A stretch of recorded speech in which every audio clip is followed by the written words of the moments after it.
এগোতে পারবো, কিন্তু সেটা তো সবাই বোঝে না, না?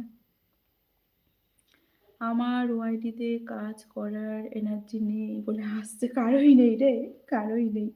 সবাই এনার্জি লেস হয়ে গেছে, ঠিক আছে? কিন্তু এতটা কষ্ট করে এতটা এগোনোর পর এখন তো আর বাদ দেওয়া যাবে না, না? এখন তো বাদ দেওয়া কোনোমতেই সম্ভব না। এখান থেকে একটা কিছু মানে পেয়ে তারপরে বাদ দেবো, এর আগে বাদ দেবো না। তাহলে সবাই হাসবে, ঠিক আছে? আমাদের মনে কর নিজেদের রিলেটিভ যারা আছে বা আশেপাশে যারা মানে প্রতিবেশী আছে, সবাই হাসবে যে কিছুই করতে পারলো না, এতদিন লম্ফঝম্প করলো, কি করলো? কিছুই করতে পারলো না। এরকম বলে একটা হাসবে, সবার কাছে নেগলেক্ট এর পাত্র হওয়া লাগবে, সরি পাত্রী হওয়া লাগবে। সবাই এটা নিয়ে কালচার করবে। তাই কারো হাসির খোরাক হতে চাই না, ঠিক আছে? যত অসুবিধা হোক, যত কষ্ট হোক, যেমন করে চালিয়ে যাচ্ছি চালিয়ে যাব।